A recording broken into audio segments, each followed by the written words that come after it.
Welcome back to Chapter 2 of our series, Eat Better Without Dieting. In this episode, titled Nutrition 101, What Your Body Actually Needs, we're going to break down the essentials of what fuels us by exploring the difference between macronutrients and micronutrients. Ready to discover how to nourish your body the right way? Let's dive in. About half of what many people eat in a day gives their body energy, but almost no real nourishment. You feel full, but your cells are basically still hungry. In this episode, we'll explore how your body quietly keeps score and what it's actually asking you for. Here's where nutrition gets more interesting than eat your veggies. Your body isn't just counting calories, it's running a constant behind-the-scenes negotiation. How do we divide today's intake between quick energy, long-term maintenance, repair, and protection? That's where macronutrients, micronutrients, and water each step into very specific roles. Carbs aren't just good or bad. Some support steady focus and stable mood, others spike and crash you. Protein isn't only for gym people. It quietly shapes your hormones, immune system, even how quickly you feel hungry again. Fats aren't villains or heroes by default. Their type and source change how your cells communicate. Then there are vitamins and minerals doing precision work you only notice when something starts to go wrong. In this episode, we'll unpack what balanced actually means for a normal, busy life, not a perfect one. Most people think balanced means hitting some perfect ratio on a plate. In reality, balance shifts with your day, your stress, your hormones, and even how well you slept last night. That's why the same lunch can leave you energized one day and foggy the next. Your body constantly adjusts, demanding more raw materials after a tough workout, more protective nutrients when you're fighting a cold, more steady fuel when you're under pressure at work. A bit like adjusting a painting's colors as the light changes, you tweak what you eat so the overall picture of your week, not each meal, lands in a healthy range. When you zoom in on what your body actually needs, 3 questions matter more than any food rule. 1. Am I getting enough of each type of fuel? 2.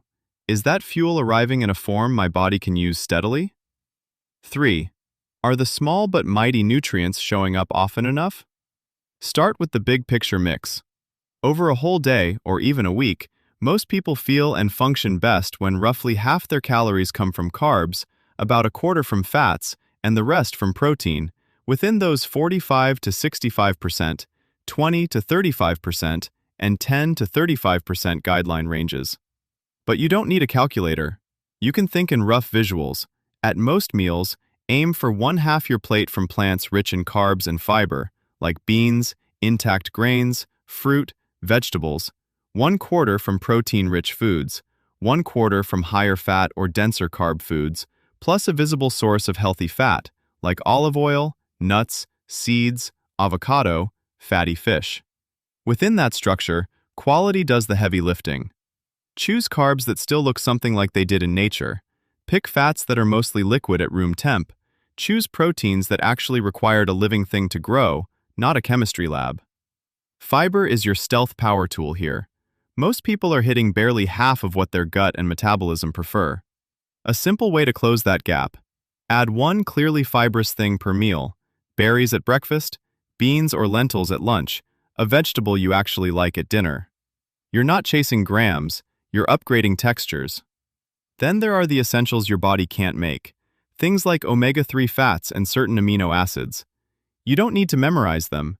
You need reliable carriers, fish or algae-based sources a couple of times a week, a rotation of beans, lentils, soy, nuts, seeds, eggs, or dairy across your days. Diversity covers gaps far better than perfection. Micronutrients are about patterns, not hero foods. Iron, B vitamins, magnesium, vitamin C, they land in different amounts depending on whether your week leans more on meat or plants, refined snacks or whole foods.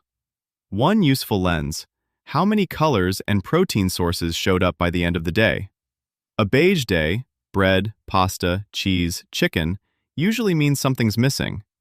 A day with greens, oranges, reds, and a couple of different proteins is quietly protective. The real skill isn't sticking to an ideal day. It's noticing when you've drifted.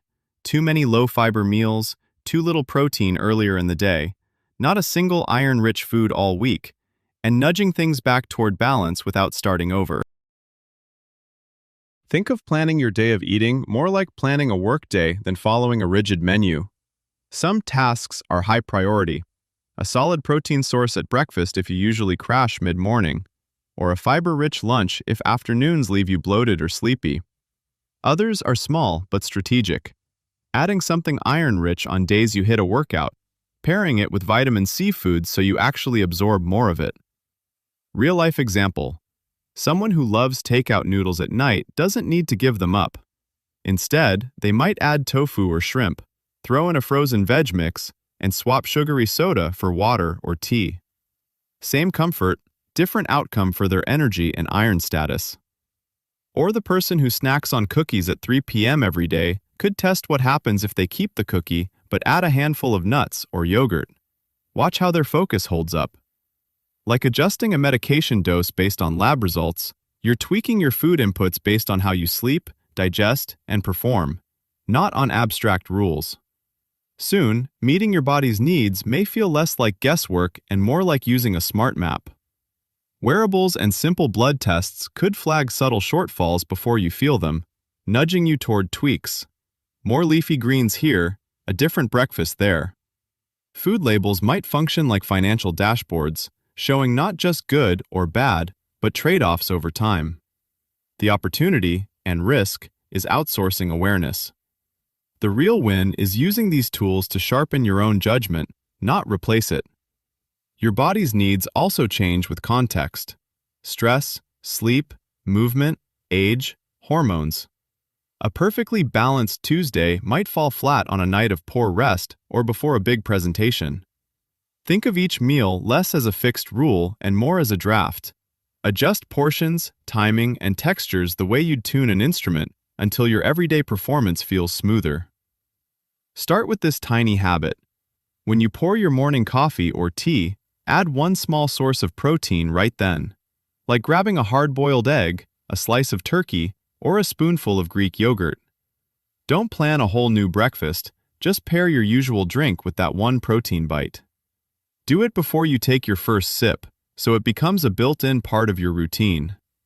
Over time, you'll automatically start your day with better blood sugar balance and steadier energy.